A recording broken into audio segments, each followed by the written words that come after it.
Senyor diputat, per posicionar-se, en primer terme, té la paraula el representant del grup mixt, el senyor David Fernández.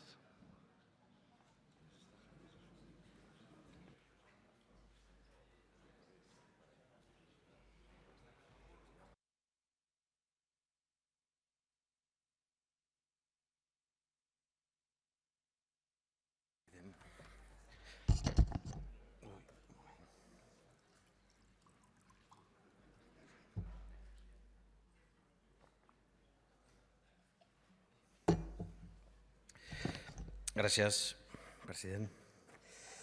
És que estem una mica cansats d'aquest debat. Aquí estan tots els arguments jurídics, educatius, socials, sociolingüístics, científics, de reconeixement internacional d'un model sociolingüístic que tenim, que ens hem dotat, que ens hem autodotat a casa nostra i que hem decidit nosaltres mateixos, primer principi democràtic, però és igual perquè no volen escoltar ni la majoria democràtica en aquest país, ni la majoria d'aquesta cambra, que és qui legisla, ni el consens desbordant que hi ha a tota la comunitat educativa, ni tantes i tantes expressions i manifestacions del model d'immersió lingüística. Parlaven de Burgos, jo soc de Zamora, puc fer la meva intervenció en anglès, en francès, en castellà o en català, si volen la faig, no tinc cap problema. M'encanta la cultura universal castellana, m'és igual, podem parlar de Miguel Hernández, per ser un institut del País Valencià on 600 alumnes no poden estudiar en català l'any que ve. No he sentit mai a cap dels grups que defensen l'apartheid que es viu al País Valencià i a les Illes Balears. 150.000 ha arribat a ser al País Valencià i a les Illes Balears també, i mai han dit res. Per tant, també principi d'hipocresia. El primer era principi de profund menyspreu a la profunda legitimitat social i democràtica que té la immersió lingüística, que, com és sabut, va néixer a Santa Coloma. No seguiré. Dos,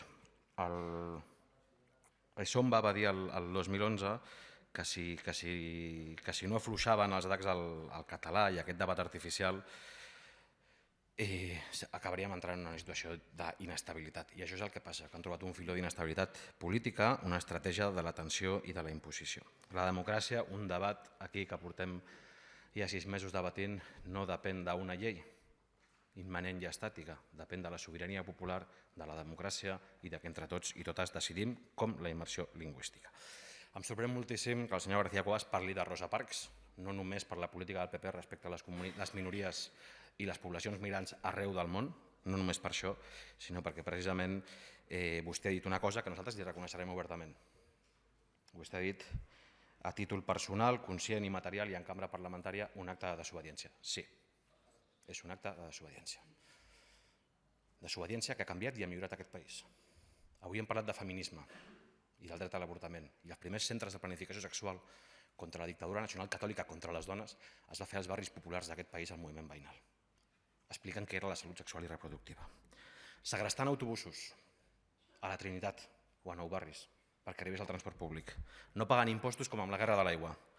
No ens volien una consulta i ens van demanar i veu tenir 555. O amb la insubmissió al servei militar obligatori. Els fills de molts diputats i diputades que avui estan aquí no prendran a matar ni a morir perquè 40.000 persones ens hem negat a fer el servei militar obligatori.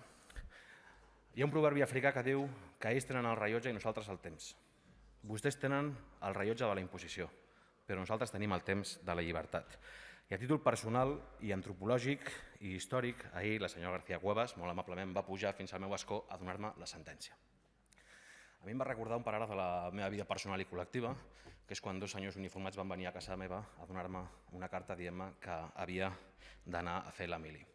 Per tant, amb el plaer, amb la necessitat de la desobediència, amb la diplomàcia de la rebel·lia i reproduint aquell gest, faré amb la sentència que es va entregar ahir el mateix que jo i 40.000 persones vam fer aleshores. A la paperera de la història i de la ignomínia i de la vergonya.